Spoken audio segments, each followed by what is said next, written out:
Hello everyone, আসসালামু আলাইকুম। আজকে এই সুন্দর নকশি কাঁথাটি ড্রয়িং টিউটোরিয়াল আপনাদের সাথে শেয়ার করব। প্রথমে আমি 4 সাইডে একটি দাগ কেটে নিয়েছি। এবার 2 ইঞ্চি পরপর মার্ক করে নিচ্ছি। পেন্সিলের সাহায্যে আমি পুরো কাঁথাতে এভাবে করে দাগ কেটে নিয়েছি।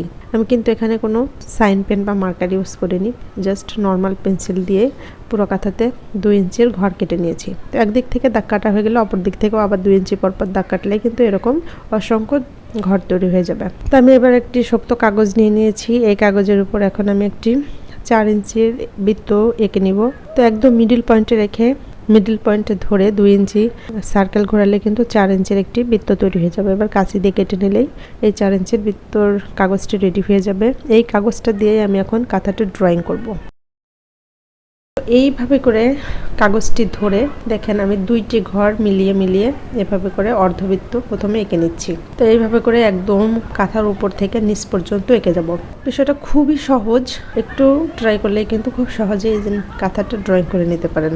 তো আপনারা যদি চান যে কোনো 4 ইঞ্চি বা কোনো বাটির সাহায্যে বৃত্তটা আঁকবেন, সেটাও কিন্তু করতে পারেন। তো আমি আপনাদের বোঝার সুবিধার্থে কাগজ কেটে ড্রয়িংটা করে দেখাচ্ছি। আপনারা এই সাইজের কোনো বাটি দিয়েও এইভাবে করে নিতে পারেন কিন্তু। তো একইভাবে আবার আরেকটা লাইনও আমি করে নিচ্ছি। তো কিভাবে করছি এটা আসলে মুখে বলে বোঝানোর একটু টাফ, আপনারা খেয়াল করে দেখলে কিন্তু বিষয়টা বুঝতে পারবেন।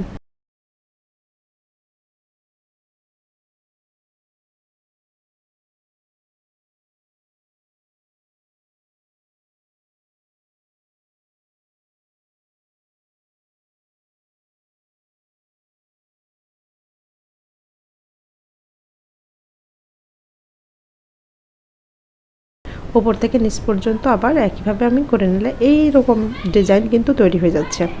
তো পুরো কাঁথাতে একইভাবে করেই এঁকে চলে যেতে হবে। তো উপর থেকে নিচ পর্যন্ত আমার ড্রয়িং করা কমপ্লিট। দেখেন পুরো কাঁথাতে কিন্তু আমি এভাবে করে ডিজাইনটা করে নিয়েছি। তো একইভাবে এবার আমি আবার কাঁথার অন্য সাইডেও এই ডিজাইনটি করে নেব, অর্থাৎ যে আরও সাইড থাকে বা পাশের সাইড থাকে, পাশের সাইডেও এই একইভাবে এভাবে করে ডিজাইনটি করে নিচ্ছি। দেখেন সেম ডিজাইনটাই আবার অপর সাইডে করে নিচ্ছি।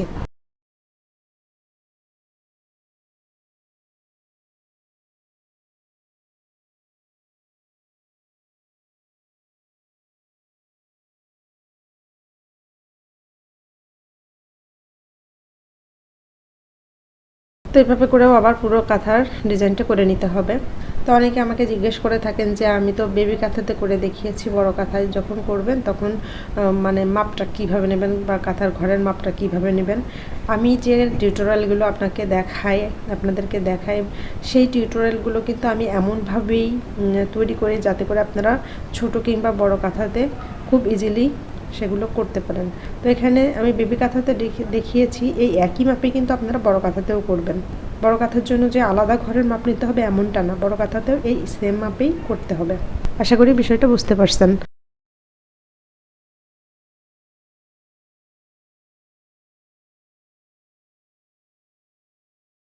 তো 2 সাইড থেকেই ডিজাইনটা আমার কিন্তু করা কমপ্লিট হয়ে গেছে।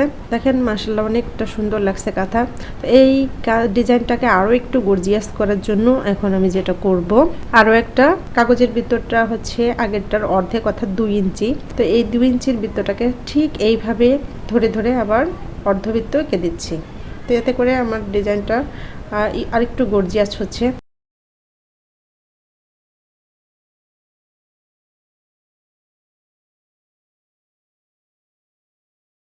তো আপনারা এই কাজটা কিন্তু চাইলে হাতেও করতে পারেন। আমি একটু হাতে আপনাদেরকে করে দেখাচ্ছি। এটা যে এরকম বৃত্ত দিয়ে করতে হবে না এমনটা না। তো আমি যেহেতু হাতে পারি, হাতে আপনাদেরকে আরেকটু করে দেখাচ্ছি। তো এই ডিজাইনটার আরও একটি সহজ পদ্ধতি আছে, আপনারা যদি আমাকে কমেন্টে জানান আমি সেই সহজ পদ্ধতিও আপনাদের সাথে শেয়ার করব ইনশাল্লাহ। যারা একদম নতুন আছেন তারাও কিন্তু আমার ভিডিও দেখে খুব সহজেই এই কাঁথার ডিজাইনগুলো কিন্তু করে নিতে পারেন। এই ভিডিওটা করার পরে আবার চিন্তা করলাম যে এর থেকেও সহজে আঁকা যায়। তো আপনাদের বেশি কমেন্ট যদি আমি পাই, অবশ্যই সেই সহজ ভিডিওটাও আপনাদের সাথে ইনশাল্লাহ শেয়ার করব। তার জন্য বেশি কমেন্ট চাই। ভিডিওটা কেমন হলো, ডিজাইনটা কেমন হলো অবশ্যই কিন্তু কমেন্টে আমাকে জানিয়ে যাবেন। আজকের মতো এই পর্যন্ত। সবাই ভালো থাকবেন, সুস্থ থাকবেন। Thank you.